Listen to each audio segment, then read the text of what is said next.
नमस्कार, मैं फ़िरोज़ अली खोजी। आप देख रहे हैं खोजी न्यूज़। आज खोजी न्यूज़ की ख़ास बातचीत में हमारे साथ मौजूद हैं कांग्रेस शामली प्रभारी अब्दुल्ला आरिफ़ जी। सियासत में उनकी कैसे एंट्री हुई है और राजनीतिक करियर उनका कैसा रहा है, आइए जानते हैं उनसे। अब्दुल्ला आरिफ़ जी, आपका खोजी न्यूज़ में स्वागत है। धन्यवाद, बहुत बहुत शुक्रिया। अच्छा, आपकी सियासत में किस तरह एंट्री हुई है? जनाब, सियासत में एंट्री ऐसे हुई है कि हमने वकालत की पढ़ाई के लिए एडमिशन लिया था एसडी कॉलेज ऑफ लॉ में 2004 में 5 में। 2003 से हम स्कूल कॉलेज में सक्रिय रहते थे। स्कूल कॉलेज की समस्याएं टीचर्स की या बच्चों की, उसमें हम शुरू से ही रहा करते थे। तो ऐसे ही हमने कॉलेज में रखा। तो कॉलेज में हमने देखा कि जो छात्रों की समस्याएं थी, जो हमारे यहाँ राजनीति का ज़्यादा जोर नहीं है, जैसे और ज़िलों में है, मेरठ में है, सहारनपुर में भी है, इन ज़िलों के मुकाबले हमारे यहाँ राजनीति का, छात्र राजनीति का इतना जोर कभी देखने को मिला नहीं है। 2005 में मिला था कभी, जब जब छात्र संघ के चुनाव हुआ करते थे। उसके बाद इतना ज़ोर कभी राजनीति ने पकड़ा नहीं। हमने 2004 में भारतीय युवा परिवर्तन दल के नाम से एक संगठन तैयार किया था। वो अराजनीतिक संगठन था, नॉन पॉलिटिकल। उस संगठन में हमने बहुत सारे युवाओं को जोड़ा था और सभी कॉलेज के, लगभग स्कूल कॉलेज, हमने कोई बाउंडेशन नहीं थी, कोई एज की, कोई एज फैक्टर है कुछ या है, ऐसा कुछ भी नहीं था। हमने सभी लोगों को जोड़ा और हमने मुद्दे उठाने का काम किया। जैसे फ़ीस हो गई, स्कूल की फ़ीस माफ़ कराने का काम किया। जो पीड़ित पक्ष है, जैसे कि किसी के पिता एक्सपायर हो गए, उसका खर्चा नहीं है, तो हमारे संगठन ने उठाने का काम किया। कोई किसी की माता है, उसके घर का काम नहीं चल पा रहा है, तो उसे कहीं ना कहीं नौकरी पे एडजस्ट कराने का हम लोगों ने काम किया था। उम्र हमारी कुछ नहीं थी, लेकिन हमने अपनी उम्र से ज़्यादा बढ़ करके काम करने का काम किया। अब आप कांग्रेस शामली प्रभारी हैं, तो आपसे पहले कोई आपके परिवार में राजनीति में रहा है या आपने शुरुआत की है? मेरे पिताजी भाजपा में रहे हैं।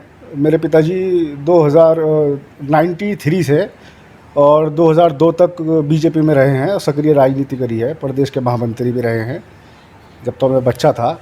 उसके बाद मेरे पिताजी ने ही मुझे कहा कि बेटा, तुम्हारे लिए सबसे सूटेबल पार्टी और डिसिप्लिन वाली पार्टी कांग्रेस है, तुम कांग्रेस ज्वाइन करो। तो इसी के साथ चलते चलते मेरे पिताजी ने, और हरेंद्र मलिक जी हैं पूर्व सांसद, उनका परिवार और हमारा परिवार अपने पूर्वजों के टाइम से ही एक चलता आ रहा है। हमारे संबंध आज पंकज भाई से मेरे हैं, तो मेरे पापा के संबंध माननीय हरेंद्र मलिक जी से, उनके वालिद साहब के उनके वालिद साहब से थे। तो इसी क्रम में चलते चलते पंकज मलिक जी की एंट्री हुई। पंकज मलिक जी आए, उन्होंने मुझे छोटे भाई की तरह प्यार किया है और हमेशा राजनीति में साथ रखा है। मुझे 2007 में NSUI छात्र सभा होती है हमारी कांग्रेस पार्टी में, उसका ज़िला अध्यक्ष बनाया और वो MLA बने थे 2007 में भगरा विधानसभा से। तो मैंने 2011 तक बहुत अच्छी तरीके से युवाओं की आवाज़ उठाई, लोग छात्रों की आवाज़ उठाई, अपने एक बॉडी खड़ी करी, जिस बॉडी का फ़ायदा मुझे आज तक होता है। उसके बाद इलेक्टेड सिस्टम शुरू हो गया था पार्टी के अंदर कि आप चुनाव लड़िए अपने दम, अगर आपके अंदर दम है, आप कुछ करना चाहते हैं तो आप आइए। पार्टी ने एक मौका उन लोगों को दिया था जिनके पीछे राजनीतिक बैकग्राउंड नहीं था, उन लोगों को सामने लाने का पार्टी ने प्रयास किया था चुनाव के माध्यम से। तो मैं उस पद पे विजयी हुआ। हमारी बहन हैं सपना सोम सरदेने वाली, वो लड़ रही थी मेरे सामने। 136 वोट से मैं 2011 में ज़िला अध्यक्ष पद का चुनाव जीता। 2014 में मैं प्रदेश अध्यक्ष यूथ कांग्रेस का चुनाव लड़ा, तो तीसरे नंबर पर आया था। तो प्रदेश महासचिव मुझे पार्टी ने बनाया, राहुल जी ने आशीर्वाद दिया, प्रियंका जी ने आशीर्वाद दिया। मैं लगातार काम करता रहा। उसके बाद मुझे पार्टी ने अब शामली की जिम्मेदारी दी। मैडम ने खुद, दीदी ने मुझे खुद जिम्मेदारी दी लखनऊ बुला करके कि आप ज़िला देखिए, ज़िला अमरोहा देखिए, लेकिन परिवार की वजह से थोड़ा सा दिक्कत चल रही थी। उसके बाद मुझे शामली का ज़िला दिया गया और मैंने शामली में संगठन को तैयार करने का काम किया है। न्याय पंचायत से लेकर के बूथ स्तर तक मैंने सारा संगठन तैयार कर दिया है। काफ़ी लंबे समय से आप कांग्रेस में कार्य कर रहे हैं, क्या आपको उनमें विशेषता नज़र आती है? पार्टी के अंदर डिसिप्लिन है। सबसे बड़ी बात तो ये है कि पार्टी एक तो राष्ट्रीय पार्टी है, दूसरा पार्टी के अंदर डिसिप्लिन है। आपको कभी भी ये महसूस नहीं होगा कि आप राजनीतिक ठगे गए हैं। जैसे और पार्टियों में टांग खिंचाई होती है, कांग्रेस पार्टी में नहीं होती, सबको मौका मिलता है। कांग्रेस के किन बड़े विभिन्न आंदोलनों में शामिल रहे हैं आप? मैं शामिल कांग्रेस के तो मैं भट्टा परसौल से लेकर के अब तक जितने भी आंदोलन हुए हैं, चाहे वो आपका भट्टा परसौल से स्टार्टिंग हुई थी आदरणीय राहुल गांधी जी की, और किसानों की कितनी भी लड़ाई लड़ी हो, उन सब में हमने विशेष रूप से बढ़ चढ़ करके हिस्सा लिया है। हम पहुँचे हैं वहाँ पर और हम अपने नेता के साथ कंधे से कंधा मिला करके चले हैं। पॉलिटिक्स में आने के पश्चात आपको कभी लगा होगी कि ये सियासत छोड़ देनी चाहिए? नहीं, मैं तो हमेशा ये कहता हूँ कि युवाओं को राजनीति में आना चाहिए। युवाओं को राजनीति में इसलिए आना चाहिए कि वो आज देश किन हालातों से गुजर रहा है, और जब हमारे घर में जब कोई बड़ा हो जाता है तो हमें उसे रेस्ट दे देते हैं कि आप पिताजी या दादाजी आप आराम कीजिए। ऐसा ही देश में भी होना चाहिए। बच्चों को काम करने का मौका मिलना चाहिए। पढ़े लिखे बच्चे हैं, सब एजुकेशन ले रहे हैं, चाहे वो हिंदू हो, मुसलमान हो, सिख हो, ईसाई हो। आज एजुकेशन की कमी नहीं है इतनी जितनी अब से 20-30 साल पहले हुआ करती थी। आज सब लोग पढ़े लिखे हैं, राजनीति में आएंगे, राजनीति का एक मोड़ बदलेगा, एक मोड़, राजनीति अपना एक स्तर बदलेगी। जो आज राजनीति का स्तर है उस स्तर में बहुत बदलाव आएगा। अच्छा, पॉलिटिक्स लाइफ का कोई एक ऐसा यादगार पल जिसमें आपने किसी व्यक्ति की मदद की हो और आपको उससे अच्छा फील हुआ हो? देखिए, तो राजनीति है, ये बातें तो नहीं बताई जाती कि मैंने किसकी मदद की है, किसकी नहीं की है, लेकिन यह है कि मैंने हमेशा लोग अक्सर जाति का भेदभाव कर लेते हैं कि भाई ये मेरी कास्ट का है तो मुझे राजनीति में नीचे दिखाएगा, लेकिन मैंने कभी ऐसा नहीं किया।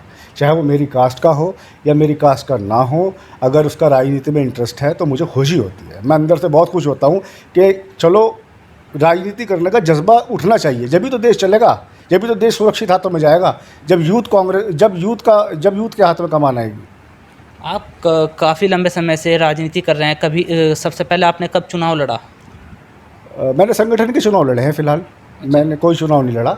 अब विधानसभा 2022 चुनाव भी नज़दीक है, क्या आपका लड़ने का इरादा है?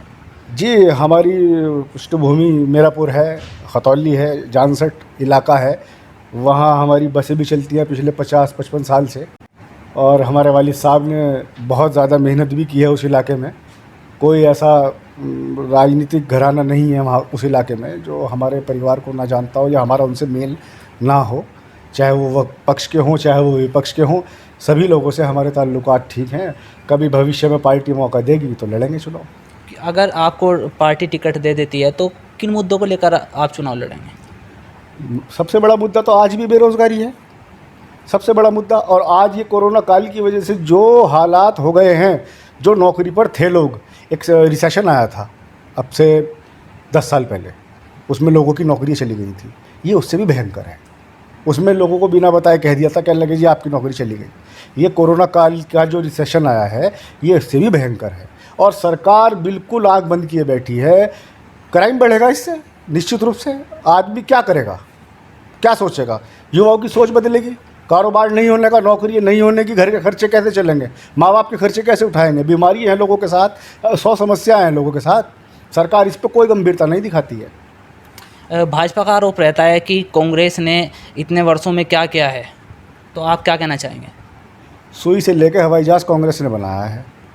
70 वर्ष का ये हिसाब हमसे मांगते हैं, इनसे ये अपने 6-7 वर्ष का हिसाब नहीं दिया जाएगा।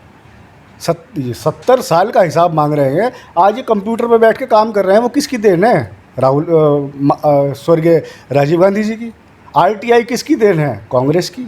खाद्य सुरक्षा बिल किसकी देन है? कांग्रेस की। कौन सा ऐसा सिस्टम है जो कांग्रेस ने नहीं बनाया? ये 70 साल का हिसाब मांगते हैं। सुई से लेकर के हवाई जहाज़ का हिसाब है कांग्रेस के पास। लेकिन कांग्रेस गलत प्रचार पर विश्वास नहीं करती इनकी तरह। ये लोग गलत का प्रचार करते हैं, अपनी एक चीज़ को अपना बना लेते हैं। नाम बदलने की राजनीति कांग्रेस ने कभी नहीं करी। प्रदेश के अंदर एक माहौल चल रहा है कि भैया अगर याद हो आप, दीनदयाल, प्रयागराज का नाम बदल दिया, इलाहाबाद था उसका नाम बदल दिया। इलाहाबाद का इतिहास क्या है ये तो देखो। आपने प्रयागराज तो बना दिया, इलाहाबाद का इतिहास क्या है, उसका नाम इलाहाबाद क्यों है? आपको इस पर भी तो विचार करना चाहिए था, लेकिन कोई विचार नहीं है, कोई सुनवाई नहीं है। एक तानाशाही की सरकार प्रदेश के अंदर चल रही है। बढ़ती महंगाई को लेकर आप क्या कहना चाहेंगे? GDP माइनस में है, और मुझे नहीं लगता कि सरकार इसके पीछे इसके लिए कोई रणनीति, मजबूत रणनीति बना पाएगी। अगर बनानी होती तो अब तक ये बना चुके होते। ये लोग मंदिर मस्जिद की राजनीति जानते हैं, ये लोग विकास की राजनीति नहीं जानते। ये लोग चाहते हैं कि भाई मुसलमान हिंदू से ना मिले और हिंदू मुसलमान से ना मिले, इनका एजेंडा यही है। लेकिन आहिस्ता आहिस्ता ऊपर वाले ने पर्दा उठा दिया इनकी राजनीति से, लोग समझ गए हैं ये देश नहीं चल सकता बिना इस गंगा जमनी तहजीब के बिना। ये देश संभव ही नहीं है कि चल जाए। जब तक हम एक दूसरे का हाथ पकड़कर नहीं चलेंगे, जब तक देश आगे नहीं करेगा, तरक्की नहीं करेगा, प्रगति नहीं करेगा। खोजी न्यूज़ से बातचीत करने के लिए आपका शुक्रिया। धन्यवाद बहुत बहुत।